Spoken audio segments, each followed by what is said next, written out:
people might not encourage it, but what people don't understand is that you have resorted to an eating disorder because you hate yourself so much. You hate who you are so much that you've resorted to starving, encouraging, a whole bunch of other stuff that's really, really bad for you, and there, you might not have enough there to start loving yourself. You might find some stuff there that you love, but you might not have enough there to start. And there's not a rule against, there's never been a rule against changing yourself for the better. So rather than change your body, which you've already tried and it doesn't work, why not change yourself first? Change yourself, pick up the characteristics that you like, try to emulate those that, are around you that you really respect, and that kind of thing. I mean, it's very natural. That's what children do. And it's, that's basically what I managed to do, and I managed to get to a point where, I could look at the person in the mirror and be like, yeah, okay, you know what, she's a pretty cool person, she deserves to be fed, she deserves not to be hurt, she deserves, that kind of thing. And,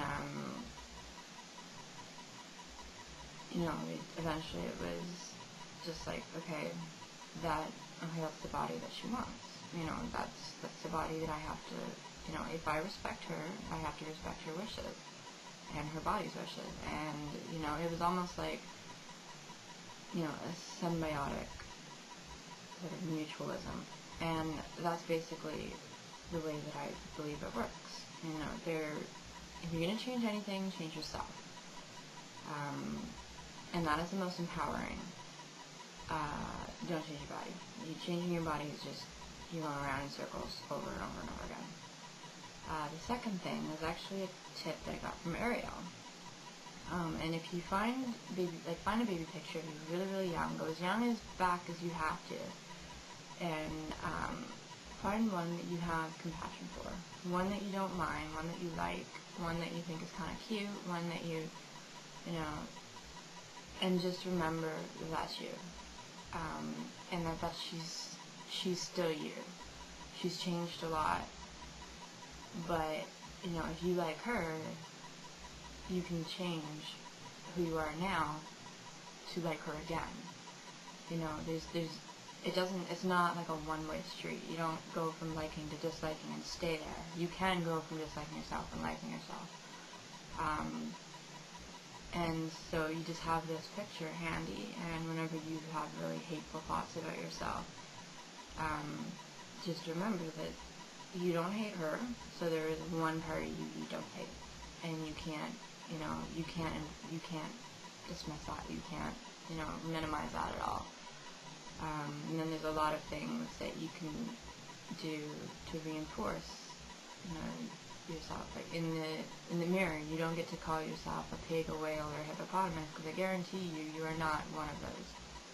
Last time I checked, pigs, hippopotamuses, whales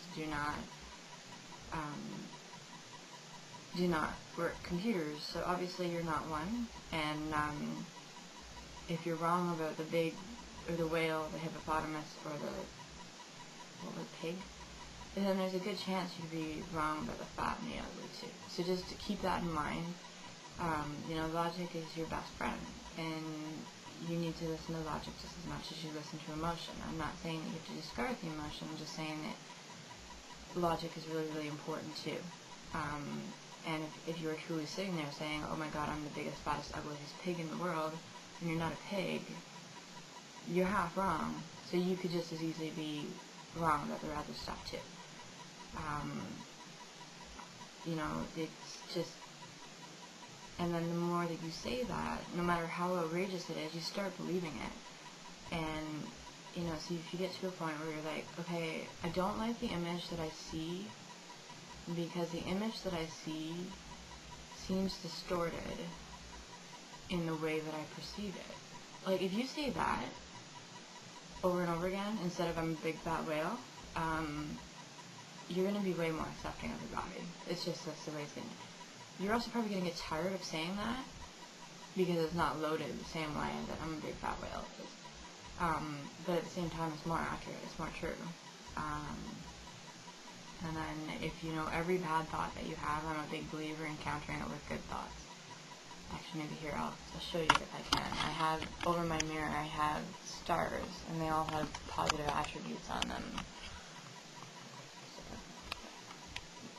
yeah, see?